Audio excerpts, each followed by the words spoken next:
Tolong jangan menyebutkan nama dan identitas siapapun dalam percakapan ini karena percakapan ini akan saya masukkan dalam konten YouTube.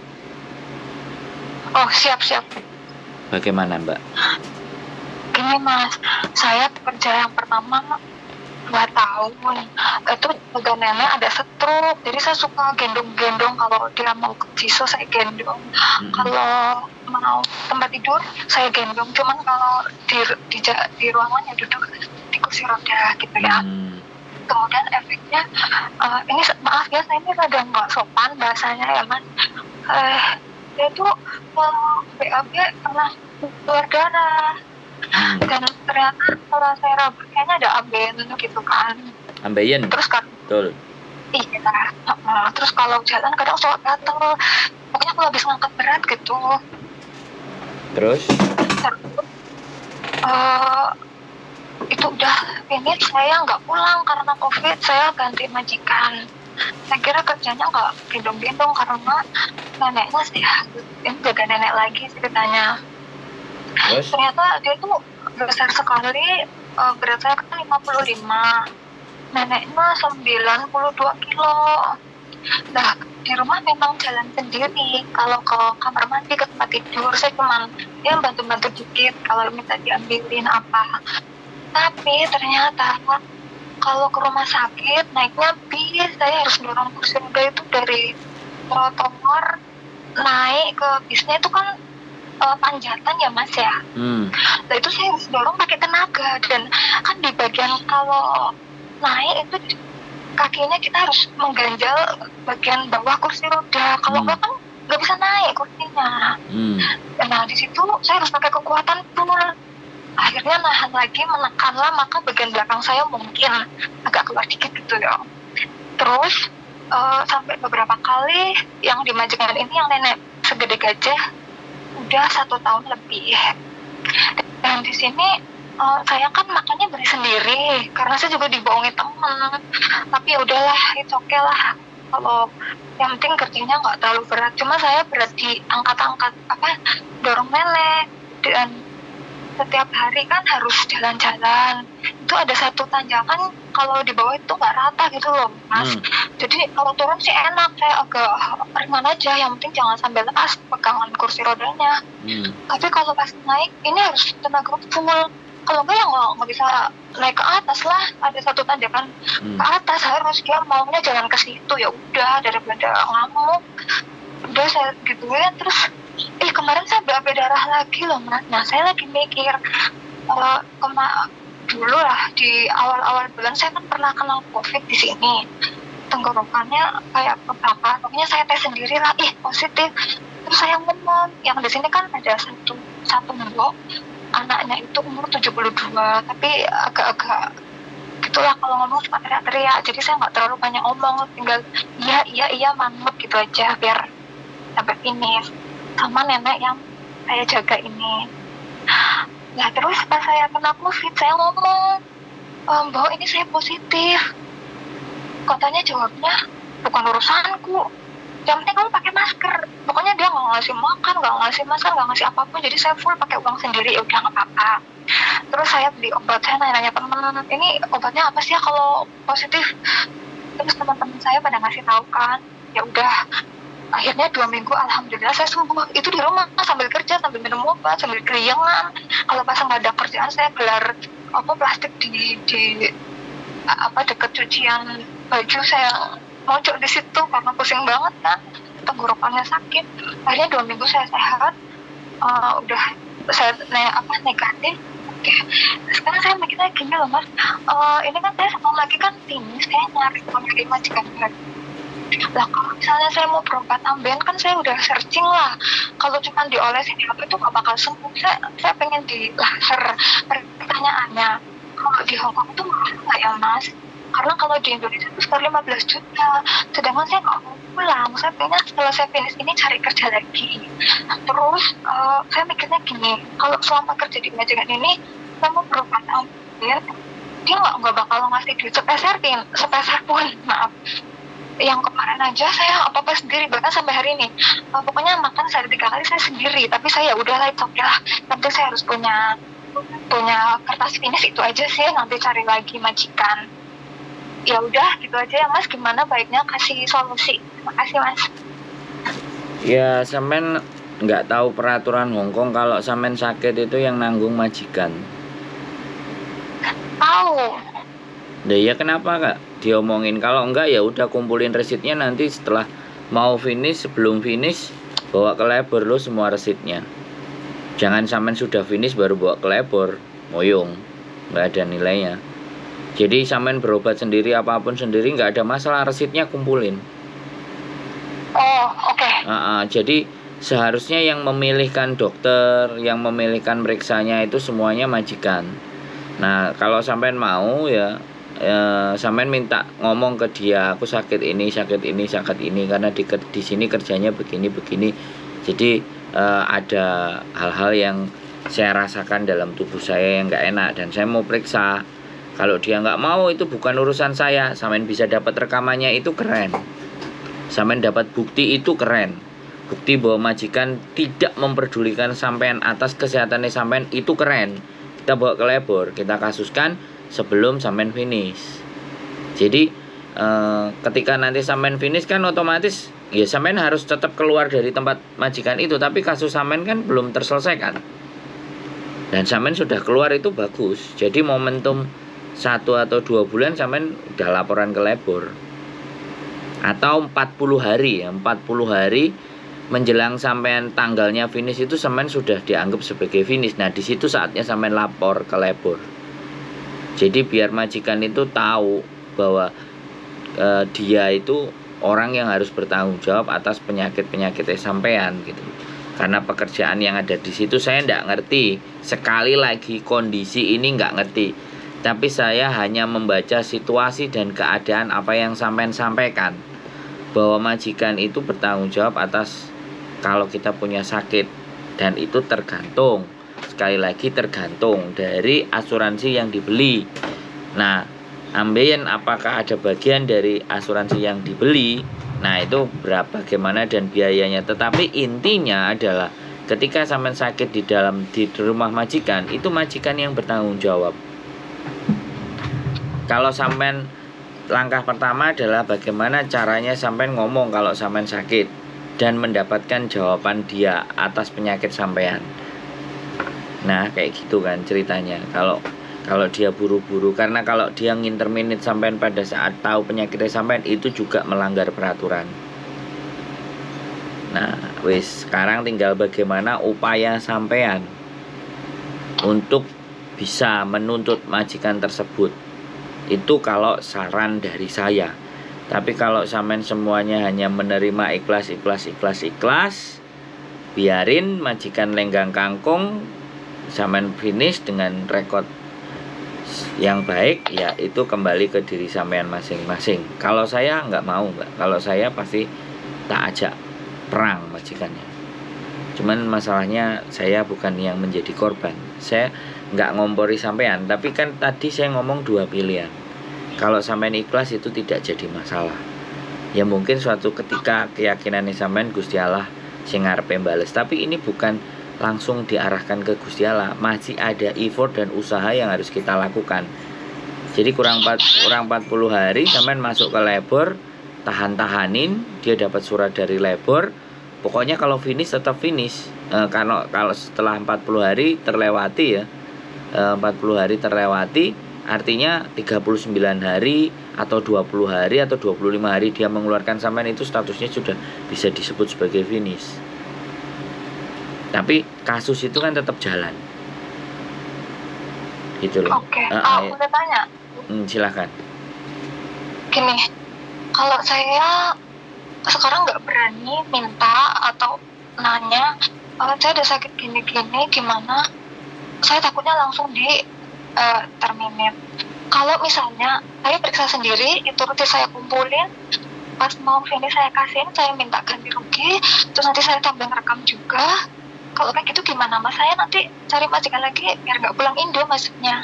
Ya itu nggak ada masalah. Cuman kembali lagi ketika sampean melaporkan labor, pertanyaannya labor, kamu ngobatin sendiri, kamu jalan sendiri. Kenapa kamu nggak minta sama majikanmu?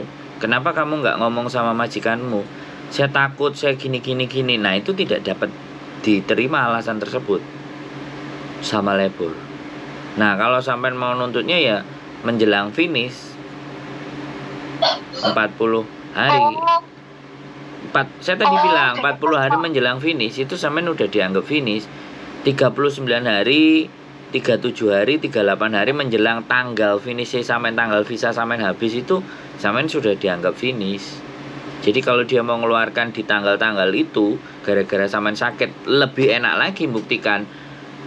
Jadi belum waktunya finish dia sudah ngusir kita, itu tambah menang maneh kasusnya sampean. Bisa dipahami nggak? Peraturannya begitu, nggak boleh interminate ketika tahu kondisi CC-nya sakit. Yang ada harus diobati. Itu ada, dalam undang-undangnya ada. Tergantung sampean. Kalau sampean nggak mau sekarang, sampean wis nggak bisa nahan sakitnya sekarang, hanya mempertahankan finish, itu sampean keren, tapi bisa nggak? Gitu loh, sampean menahan rasa sakit. Kalau sekarang sampean biayai sendiri, ketika labor tanya seperti itu, sudahkah ngomong dengan majikan? Sudahkah bilang sama majikan? Belum. Selesai sampean. Paham nggak? oh, Jadi paham. sampean nyoba ngomong 1 kali 2 kali nggak apa-apa. Aku mau berobat, kamu mau tunjuk dokter mana, kamu mau kasih izin dokter mana. Begitu dia jawab, sakitmu bukan urusanku. Nah, kalimat itu loh yang keluar dari tempatnya dia. Itu yang kita buat trap, jebakan Batman. Nah sekarang tinggal kondisi sampean sudah. Jadi saya sudah menjelaskan strategi apa yang harus sampean jalankan. Tergantung, nggak tahu sampean mau jalani sendiri apa enggak. Karena kadang-kadang teman-teman itu ketakutannya itu lebih menguasai daripada logikanya. Jadi tidak ada yang berani teman-teman itu. Saya juga nggak ngerti, padahal buat dirinya sendiri, bukan buat orang lain. Hongkong memang begitu mbak, namanya majikan. Kalau kita di Indonesia ketemu orang Cina, ya kan, pasti ngomongnya kita akan perhitungan banget, pelit banget kan. Ini Hongkong itu turunannya orang Cina mbak. Jadi sama, kurang lebihnya sama. Kalau bisa semuanya dia gak ngurus, gak ngereken sakarepmu. Kowe loro, kowe mati, kowe modar, aku gak ngurus, penting aku bayari awakmu. Nah kalau udah kayak gitu terus gimana coba? Karena kita Yane CC ini orang yang baik-baik, sabar, selalu pakai hati, jatuhnya didek-didek lah, wis terserah sampean. Bisa, sudah punya gambaran. Punya. Nah Saya tergantung pengennya sampean. pas 3 bulan sebelum finish mau berobatnya, mau tanya dulu juga. Apapun jawabannya, kalau itu saya siap banget. Gimana? Nggak apa-apa, pokoknya intinya sampean diizinkan dan tidak diizinkan dia. Sampean mau berusaha mau ngobatin sampean sendiri itu juga no problem, ya kan? Tapi bagi saya kok eman bahwa peraturan itu di sini ada. Ya kita berpatokan sama peraturan itu aja. Nek sampean gelem, nek sampean gak gelem kan kembali ke diri pribadi sampean. Intinya saya memberikan sesuatu, duduk permasalahan pada masalahnya. Saya bukan agent sampean, jadi saya nggak bisa juga ngomong ke majikan sampean. Yang bisa ngomongin adalah agentnya sampean. Kadang-kadang anak-anak agent yo gak reken karena sudah gak enek duite. Staff agent wis mari yo wis. Nah makanya baik-baiklah memilih agent yang bisa membantu dan membela sampean. Kalau sampean ada sakit A, sakit B, sakit C, bener loh itu, sampean bisa cek tulang belakang sampean juga. Ngangkati orang-orang segede gaban itu ada dampaknya loh. Itu risiko pekerjaan. Dan Hongkong itu mengakui iku, mengatur hukum perlindungan terhadap para pekerja. Bukan hanya pekerja migran, bukan hanya CC juga, tapi pekerjaan-pekerjaan di luar sana. Makanya harus diikutkan asuransi, diikutkan pelatihan. Terus kalau mati tiba-tiba dalam pekerjaan, klaimnya bagaimana? Kecelakaan dalam pekerjaan, Hongkong itu concern mbak, ngatur itu. Cuman anak-anak ya wis lah, aku mau maafan, mau ruwet wis tak tampani kanthi ikhlas lah. Nek jawabane ngono, aku ya wis muga-muga sampean sehat selalu, kuat, dijauhkan dari bahaya. Jadi kan kayak gitu aku ngomongnya. Wis. Boleh Ya. ngomong ya Mas? Mau ngomong aja silakan. Sampe nonton kontenku Bener. iki. Nonton kontenku iki ngerti. Boleh saya ngomong gak nyerobot. Pintar berarti wisan. Gimana? Apa ya, bener, emang rata-rata cece itu lebih besar ketakutannya. Kayak saya kan ya punya anak, suami nggak ini, jadi semua anak saya pikir yang penting kerja dapat duit, yang di rumah cukup, saya juga pegang udah. Maka ketakutan itu lebih besar Mas, kayak mau ngomong takut diinterminate. Kayak ini saya langsung mikir, kalau gitu 3-4 bulan sebelum finish deh aku berobat, aku tanya dulu ke agent, lalu tanya ke majikan, terus nanti jawaban dia apapun itu, ya pokoknya aku berobat, nanti resetnya aku simpan. Kalau dia mau maksudnya ngarahin, nanggung, oh iya oke. Kalau misalnya enggak, pahitnya aku tetap mau periksa sendiri, terus aku simpan baik-baik, lalu terakhir aku tuntut di labor. Paling kayak gitu ya Mas ya. Iya nggak apa-apa. Sampean ngomong sekarang aja, terus sampean punya bukti dan ada rekaman. Nggak usah nunggu mau finish. Sebenarnya itu ndak ada menurut saya ya ndak ada masalah. Tinggal sekarang mengambil posisi-posisi seperti itu tuh sampean sing bingung dewe gitu. Menurut aku nggak ada masalah. Kan hari ini cuman ngomong, ya kan, lapor. Aku punya sakit, aku mau periksa, aku mau ambil jadwalnya semuanya. Nah dia ngeresponnya kayak gimana? Jadi kalau sampai ngerespon, kalau sampai tanya 2 kali dan 3 kali responnya semuanya sama dan sampai punya rekamannya, that is the power. Itu kekuatan. Sampai jangan takut bulan minggu depan, tahun depan nggak dapat majikan, nggak. Sekarang balik ke keyakinannya sampean. Kalau sampean jadi orang baik, jalan itu pasti ada. Nah, sampean kadang-kadang yakin nggak dalam diri pribadi sampean yakin dan nggak. Dan sampean yakin nggak kalau Gusti Allah itu akan selalu memberi jalan dan rezeki buat orang-orang yang mau berjuang, buat orang-orang tercinta. Itu jihad, Mbak. Nah itu keyakinan itu yang tidak tertanam dalam diri teman-teman, sehingga ketakutan itu jauh lebih menguasai daripada keberanian. Entak kuliahi sampean piye aja. Ayo. Wis ndang sampean ngomong. Nggak kuat, belum sanggup ngomong, takut interminate. Soalnya ini tipe majikan yang wis koyo ngono lah Mas. Iya makanya. Jadi gini loh.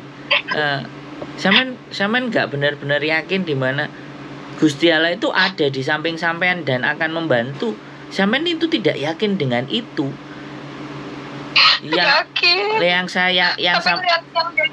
Yang sampean yakini itu majikan jauh lebih kuat daripada keyakinan sampean di Gusti Allah sing luwih apik.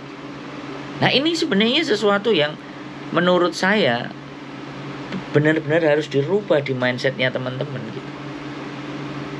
Hanya dengan gara-gara di interminate, apakah sampai nanti suatu saat nggak bisa ngasih makan anak sampean, nggak bisa ngasih sesuatu yang terbaik buat keluarga sampean. Nah, keyakinan itu yang harus saya bongkar ketika saya ngomong dengan sampean.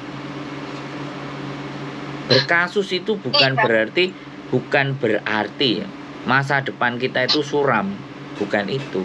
Tapi berani berkasus itu artinya sampean itu mau berjuang membela diri sampean sendiri. Ini loh yang kadang-kadang kita yang jadi YouTuber yang ngasih motivasi, mau berjuang, dengerin omongannya teman-teman, mencoba membantu memberikan solusi A, B, C, D. Tapi karena manusianya sendiri yang bersoal, masih bermasalah dengan dirinya sendiri. Gitu loh. Jadi membangun keberanian kalau mereka itu benar, itu tugas yang begitu luar biasa beratnya. Ini mindset soalnya. Sampean menginjakkan kaki di Hong Kong, itu sampean harus tahu tata aturan Hong Kong. Sampean bagaimana kalau diperlakukan A, perlakukan B. Sedih boleh, Mbak. Tapi sekali lagi, setiap masalah yang besar selalu tanamkan dalam hati dan diri sampean. Saya punya Tuhan yang jauh lebih maha besar. Dengan begitu menjalani hidupnya sampean akan jauh lebih enak. tapi ya nggak tahu nyampe apa enggak. Rata-rata nggak nyampe. Gitu aja sih. Ya aku nggak mau disclaimer atau mendiskreditkan teman-teman nggak nyampe, enggak. Tapi ya itu faktanya. Makanya saya terus dengan konten ini, orang yang nonton saya terus biar mereka semakin bangun dan sadar kalau hak-hak kalian diinjak, ya ayo perjuangkan. Kalau saya begitu sih mbak. Wis sampean gimana? Wis sampean nangis sih wis gak iso ngomong. Ya berdoa, sholat istiqoroh supaya diberikan petunjuk yang jauh lebih baik. Kalau petunjuk saya nggak pas, kan begitu tuh mbak. Bisa dipahami? Petunjuknya Mas Andrew itu bagus, bikin saya tambah pengetahuan. Cuman mungkin mental saya yang belum siap, kalau saya ngomong malah jadi interminute. Itu aja sih, terus terang aja. Jadi kalau 3 bulan atau 4 bulan sebelum finish saya mau ngomong berobat itu saya siap banget apapun resikonya. Saya coba. Kalau sekarang saya nggak mampu. Terus, jujur aja. Saran saya gini mbak, kalau sampean kerjaannya ngangkat-ngangkat, pinggangnya sampean itu sampean beliin korset supaya nggak kecekluk. Itu salah satu upaya kita untuk menjaga badan kita. Pinggang mbak, yang paling bahaya itu pinggang. Sampean kasih korset, cari di maning kayak apa, kayak pokoknya setiap sampean kerja dan ngurusi ngangkat itu pinggang sampean harus diselamatkan. Gitu aja. Ada lagi kira-kira yang mau dibahas mbak? Cukup sih, makasih aja. Nanti kalau pas 4-3 bulan saya mau ngomong, mungkin saya cerita lagi deh. Sampean boleh, sampean boleh curhat dulu sama labor. Ada nomor teleponnya. Silahkan, monggo. Saya minta mas, boleh mas? Nanti tak kasih coba. Oke. Makasih bang. Yo. Assalamualaikum. Waalaikumsalam warahmatullahi wabarakatuh. Iya bojoku? Sakit ambeien kadang orang nggak bisa melihat, tapi rasanya memang perih bro. Ya sakit. Aku pernah ngalamin ada kejadian yang seperti itu. Naik turun tangga sampai boleh metu, terus kalau metu darai. Nah habis itu ke dokter minta surat rujukan untuk periksa ke rumah sakit, dan akhirnya datang ke rumah sakit. Terus habis itu dari rumah sakit dicek setiap 3 bulan sekali, kontrol, terus dikasih obat koyok serbuk apa ya sing duduk kental-kental itu loh. Nah itu cairan dari kalau minum itu atau makan itu harus yang lembut supaya waktu itu nggak usah ngeden, ben nggak tambah sakit. Jadi buat seperti itu. Dan 3 kali ke check up, habis itu wis nggak perlu check up lagi, wis waras. Apa sih darling? Bengok sih. Sumuk gak gelem buka AC malah diuwel-uwel sikile. Biasane nek awakmu nangkring aku meneng ae. Gitu aja wis. Ambeien guys. Mbaknya takut di interminute. Gak apa-apa. Mohon bantuan doanya dari teman-teman supaya tidak terjadi apa-apa sama mbaknya dan sehat selalu. Oke, gitu aja. Keep stay tune my YouTube channel and see you next video. Bye bye.